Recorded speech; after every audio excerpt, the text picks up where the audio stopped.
Good evening. My name is Major General Vikram Dev Dogra, and I have been approached by a number of young boys and girls who want me to share tips with them on how to crack the SSB. So today I'm going to share 10 tips with you, but before we go to the tips per se, let me give you an idea of what the SSB is all about. Now the SSB stands for Services Selection Board, and they carry out an analysis of your personality, of your intelligence, and they carry out interviews, and there are practical and written exams or tests, not exams, tests that you'll have to pass. The panel of the SSB is composed of army officers, and you have got psychologists in them, you've got a group task officer, and you've got interviewing officers. And there are a total of 13 such SSB all over India, and there are 4 for the Army, 4 for the Air Force, and 5 for the Navy. The SSB is a 5-day evaluation process. So let me give you a gist of what to expect when you go for the SSB. On day 0, that is the day when you will reach there, you will report there in the morning at sometime between 7 to 8 and normally to the railway station, from where one of the representatives of the SSB will take you to the center. Thereafter, you will be put into a hall along with other candidates, and all your documentation which you are supposed to give, your certificates and such like things will have to be submitted, and they will be verified. And you will also be given a briefing on how the entire process will be carried out over the next 5 days.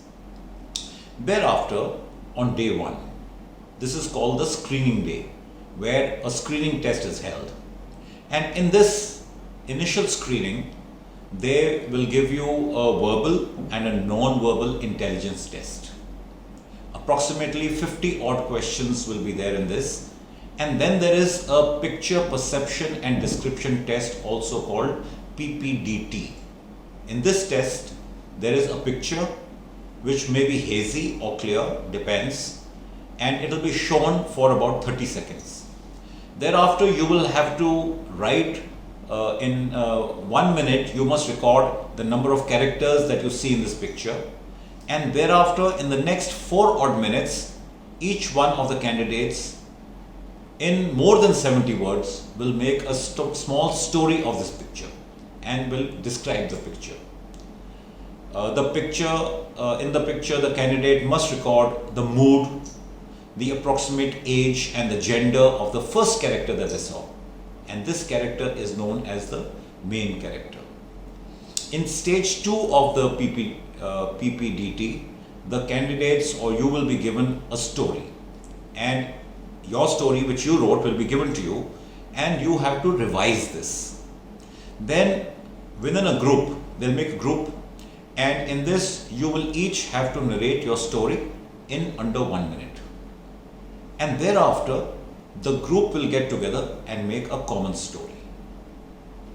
After the completion of these tests, those candidates who have not been successful, they will be dismissed. And the other candidates will be shortlisted and will then move to the next stage. And before they move to the next stage, personal details and other such stuff and questionnaires are there to answer, which you will fill up those questionnaires and all, and you will be ready now for day 2. Now let's move to day 2. Now on day 2, there is a thematic appreciation test, TAT, or it's also a picture story writing test which is taken, and it is similar to what you did on the first day, that is that is the PPDT, but in this case the picture is not hazy, it will be clear. Again, the candidates are shown a picture for 30 seconds, and then they write a story in the next 4 minutes. And 12 such pictures are shown sequentially. The last picture is a blank slide, and when you see this blank slide, you will have to write a story of your choice. So the candidates do not need to remember the number of characters and other such stuff like you did in the first day, and there is also no group discussion. On the second day, there is also another test called the word association test, And in this, you will be shown 60 simple everyday words. And each word is shown for 15 seconds. Thereafter, for each word, you will have to write the first thought that came to your mind in response to this word. That is the second test. The third test on this day is the situation reaction test. In this, a booklet of 60 situations is given in which responses are to be completed in 30 minutes. Once this third test is over, then you will be put to the fourth test, which is the self-description test. And this consists of 5 questions in which you will have to write about your parents, about your teachers, about your friends, and about your own perception of yourself. And with this, day 2 is over. Then we go on to day 3 and day 4, and these are the group tests which is done by the GTO. On these days 3 and 4, there are tests which include group discussions, then there are group planning exercises, there are progressive group tasks, there are small group tasks, individual tasks, group obstacles or snake race, command tasks, and there will be a lecturate. After that, there will be a final group task. So these are the kind of tasks that you will have to do on group 3 and on day 3 and day 4. Now also, in addition to what I have told you, on day 2, 3 and 4, you will be interviewed by the interviewing officer. Along with the GTO, each candidate is interviewed. And the interview is conducted by the interviewing officer, and it is based on personal information and questionnaires that you have filled up on day 1 and other general knowledge. So whatever you filled in your questionnaire, you will be asked questions about the same thing, and also there will be some general knowledge questions which will be added into this. So in addition to on day 2, 3 and 4, in addition to the tests I told you, you will also be interviewed. Now day 5 is the final assessment and the results. On day 5, all the officers which are part of the board, the army officers, will attend this conference, and each candidate, each one of you, will have a conversation with this panel of assessors. And the panel is basically looking for 4 things. The first thing they're looking for is confidence. You must exude confidence. That confidence will show. And confidence comes out of knowledge. So you must be knowledgeable about what is happening. That's why I'm telling you what to expect. So they are looking for confidence. Second is they're looking for expression when you're speaking. How you speak. That expression must come. Third is the positive attitude. That is, whenever there is any adversity in life, your attitude which comes out should look positive. It's like an example. I'll give an example. If there's a glass of water which has got water up to 50% of the glass, then one of the ways of looking at it is to say the glass is half empty. And the other way to look at it is to say the glass is half full. Now when you say the glass is half full, this is a positive attitude. And therefore, in everything that they ask you, there must be a positivity which comes out. The fourth thing they're looking for is honesty. Your answers must be genuine. They want to see how genuine a person you are, how honestly you answer. So this comes out. Therefore my advice to you is, don't try and fool them. Don't try and lie to them. Don't try and put up a pretense, because they are looking for honesty. Following all this, the final results are announced, and those who have been successful will remain back for the medical examination, and the others are sent back. And the medical examination takes between 3 to 5 days. Now, the interviewing officer discusses, by ways of questions and answers, the opportunities that you've had in life and how you have been able to utilize them. This is what the interviewing officer will talk to you about. It is a test of your heart, of how genuine a person you are, how honestly you answer, how positive you are, how well you can express yourself. So the interviewing officer is a fairly senior guy. He's not, he's been through all this. He's an experienced person. So when he interacts with you, he visualizes whether you have the qualities to be trained to become an army officer. And what all you have done till then with regard to your basic educational performance, your examinations from 10th to present level, your achievements in extracurricular activities, your hobbies, sports, activities, and any other interests that you have in life. What is your relationship with your parents, your relationship with your friends, with your teachers, with society at large, your general awareness of what is around you, your general knowledge, and your physical and mental fortitude are all important facets in his assessment. The interviewing officer understands and gives you a fair amount of benefit for any shortcoming or any mistake that you might have made, during this entire course. So if you make a small mistake, don't feel discouraged. He understands that this guy's made a mistake. And also, do not try and hide anything. The tendency of lying or making false pretenses is viewed very negatively. And therefore, it'll come out, they are experienced, they are trained for this. When you lie or you pretend, it can be easily discerned by them, and that will go against. So the interviewing officer, he understands and he gives you fair benefit for anything that may have gone wrong. So don't try and fool him. Now quickly I will give you certain do's and don'ts for the SSB interview.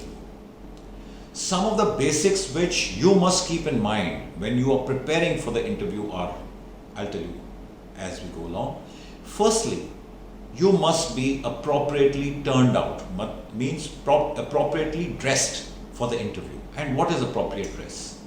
So you should be wearing preferably a white shirt with a tie, well shaven, hair should be neatly cropped, cut, they should be in place, not looking shaggy or unkempt. So you must look like a smart, neat person who's going for the interview. The second thing is also about your clothes. Make sure they're clean and they are well ironed, they're crisp, so that you give a very cheerful kind of a look. Second point is that you must look smart. Now, what I told you in your clothes and in your facial appearance will go together to make you look smart. So you should look smart, you should look cheerful, you should look enthusiastic. There should be, a slight smile on your face, and that smile will come if you have the confidence. And confidence, I told you, comes through knowledge. You must remain happy and calm throughout the interview. Don't get perturbed. Don't look as if you are not confident, or you are uneasy, or you don't know something. Don't look nervous, and respond politely.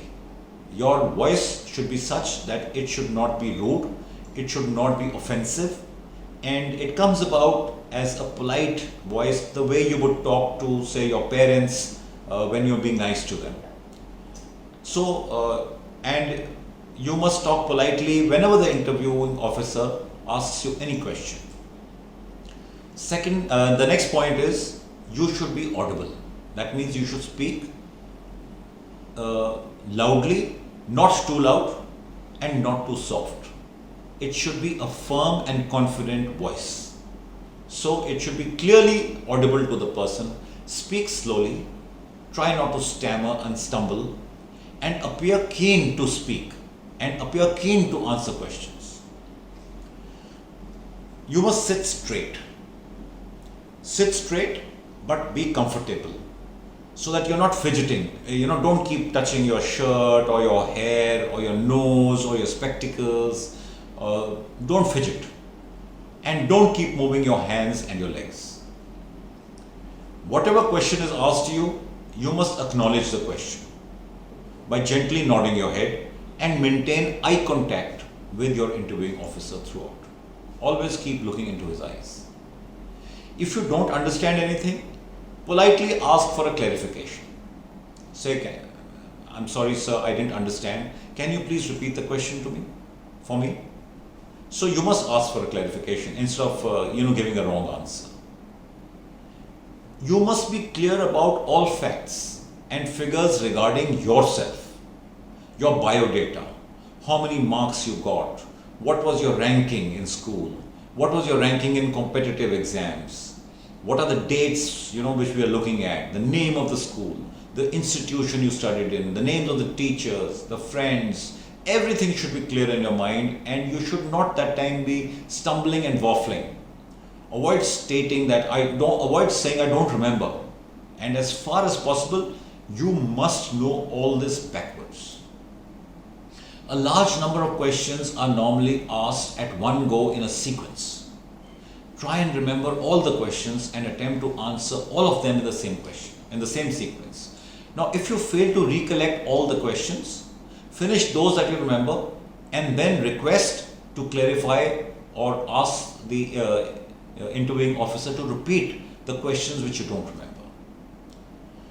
Also prepare well in the general knowledge. I told you general knowledge and general awareness is going to be asked. So you should be aware of what is happening around you, read the newspapers, listen to the news, read general knowledge books, international relations, what is happening on the economic front, what is happening on the defense services front. On all aspects of life, you should be aware, because you are expected to be aware of the events which are currently running, even politics. Also, talk about hobbies, talk about your participation in games and sports, your participation in adventure activities, your interests which you may have. You must have adequate knowledge about all these that you talk of. If you talk of a hobby, if you say, for example, my hobby is to collect stamps, then you must be clear on everything, all technical aspects of your hobby. If you play a game, you must be clear upon the rules, on the dimensions, on every a technical aspect about the game or the sport. And similarly for other activities that you talk of. Also utilize your time when you're waiting for the interview to read the newspaper or the journals. They'll be available in the room where you're waiting, so that you can keep brushing up yourself on your current affairs, what is happening around you. You must watch the news, like I said.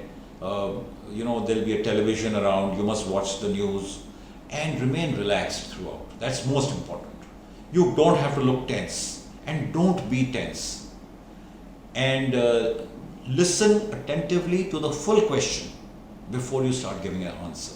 You may already know the question, but don't jump. So when the interviewing officer is asking a question, listen attentively, let them complete the sentence, the complete question, take 3-4 seconds and then start answering. And lastly, once again, I want to tell you, be truthful and be honest when you reply to the questions. Now, certain don'ts, certain things that you should never do when you go for the SSB interview. Firstly, don't ever be shabbily dressed. There it was the first point, that you should be neatly dressed. So here, don't be shabbily dressed. Don't look under stress. Don't look nervous. Do not discuss the questions asked by the interviewing officer. Now, once you finished your questions, your interview, you'll be going from there. Don't go and start discussing what you were asked with other candidates. That won't be taken nicely by the people from the SSB. Never lie.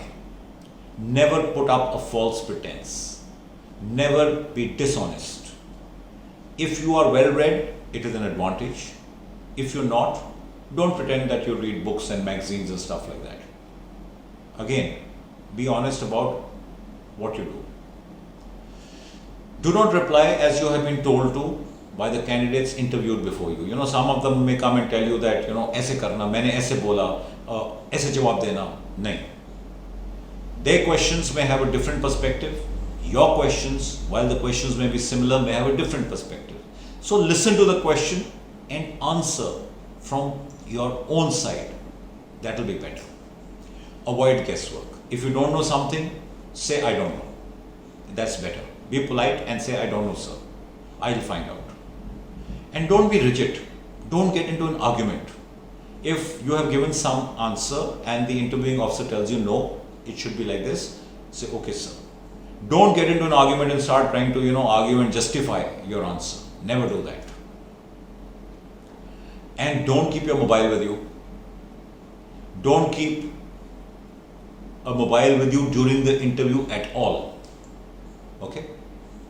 So these are certain points which I've given you, which you must do before you go for the SSB in preparation.